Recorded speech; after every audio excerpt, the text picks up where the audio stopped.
Tonight on EIV News, the votes are in, your voices heard. We'll tell you what the results mean for the Bay State.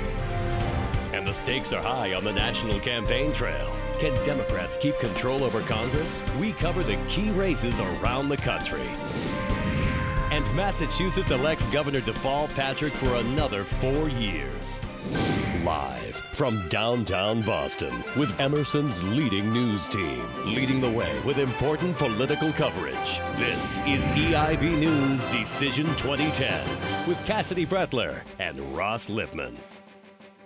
Good evening and welcome to this special edition of EIV News. Tonight we're taking a close look at yesterday's elections and bringing you the results. We begin tonight with our top story. It was a long and bumpy road, but Governor Deval Patrick has won himself a second term. Over the course of the grueling 2-year election, Patrick had to defeat not one, but 3 aggressive challengers: Republican Charlie Baker, Independent Timothy Cahill, and the Green Rainbow Party's Jill Stein. 95% of the precincts reporting have him winning with 49% of the votes. This victory means 4 more years of Deval Patrick as governor of the Commonwealth. EIV's Abby Nesgoda was at Patrick's election headquarters. She has the story. 4 more years for Governor Deval Patrick. He's worked hard to guard the change, and it looks like his work has paid off here tonight. This victory is sweet indeed.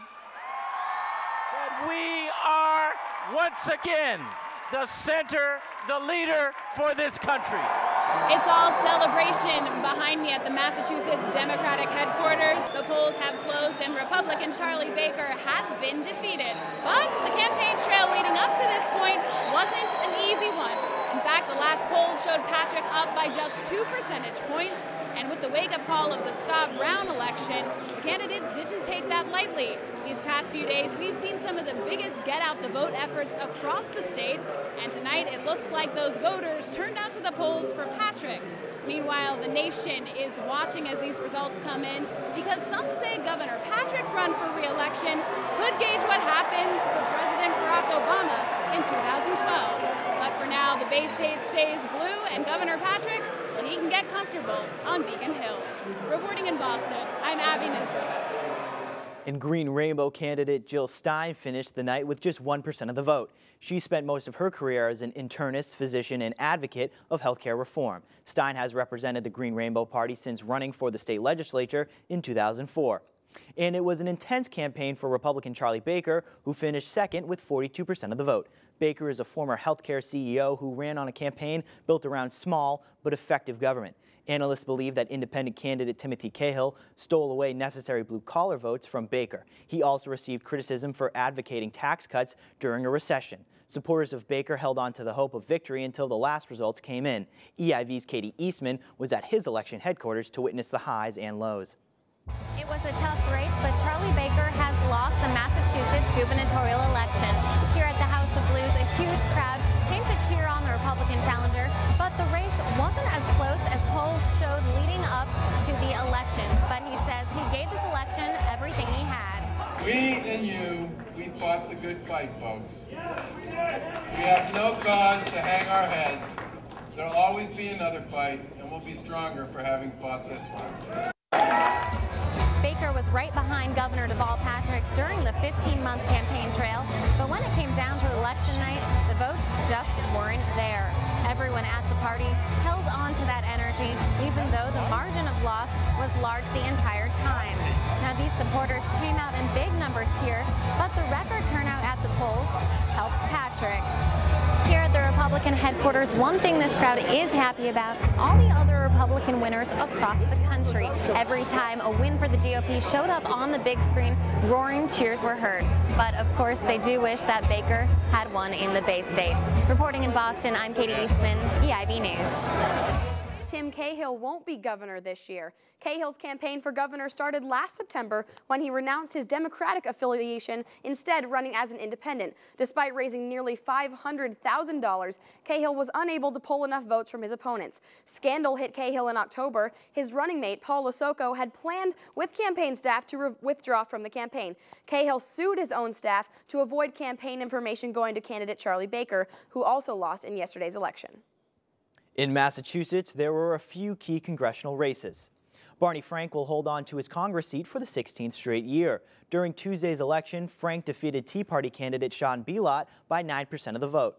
In a last-minute attempt to come out on top, Frank loaned the campaign $200,000 and ran several media campaigns. Frank has been active in politics since 1972, where he was a Massachusetts state representative. In 1982, he was elected into the House of Representatives and has held on to that seat ever since. U.S. Representative John Tierney has been elected to his 8th term. Tierney beat GOP newcomer Bill Hudak in the 6th congressional district. Tierney was able to win despite the scandal that hit his campaign in October. His wife had pleaded guilty to charges that she helped her brother conceal income from an illegal offshore gambling business. Tierney claimed his wife had been betrayed by her brother. Hudak was unable to use the controversy to his advantage. Tierney won yesterday's election by 14%.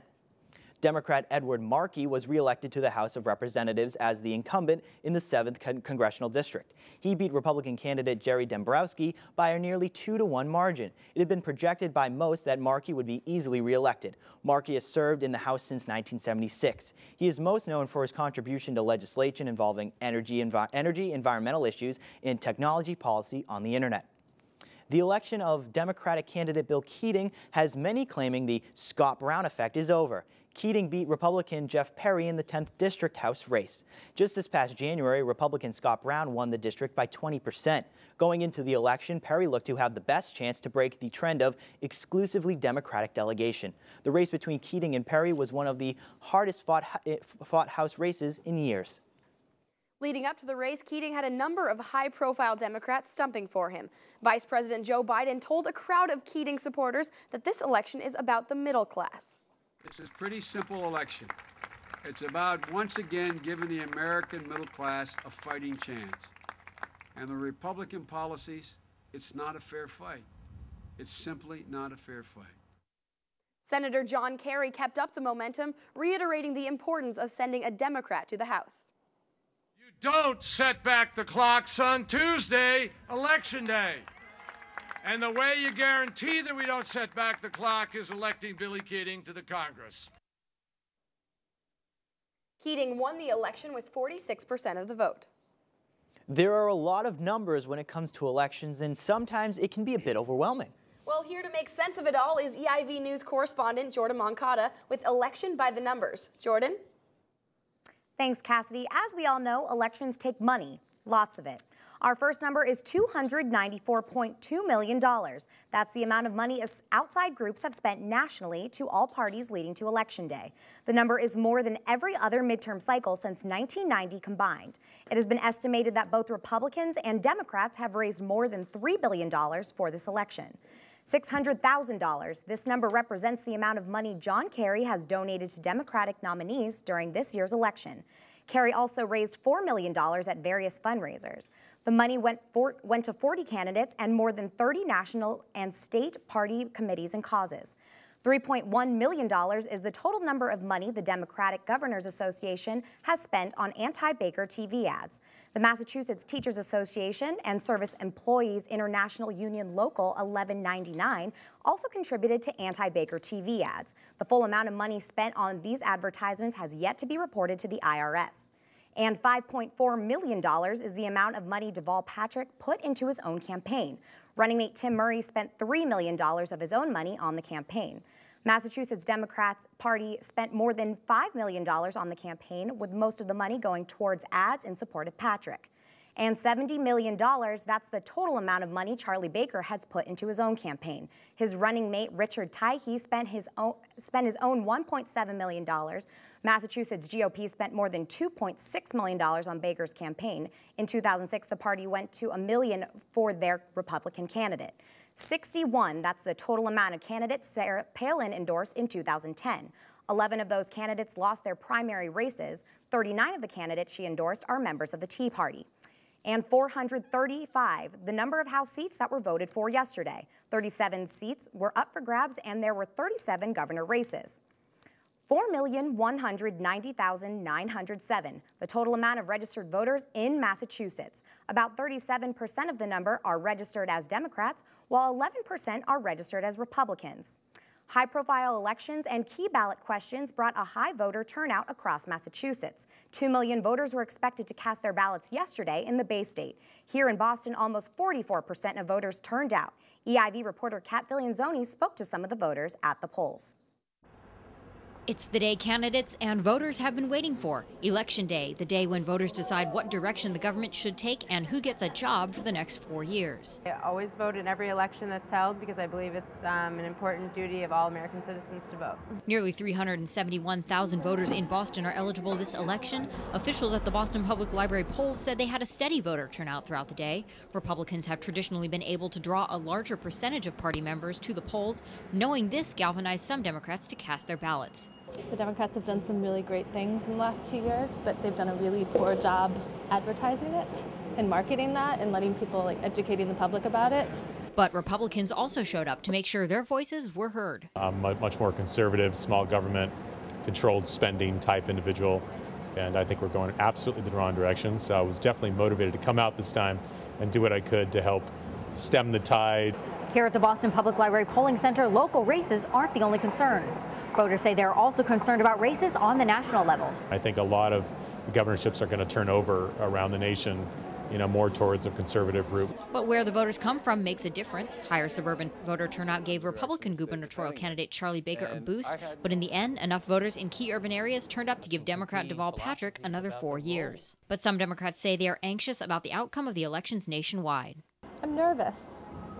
Cautiously optimistic, but I'm definitely bracing for some big losses.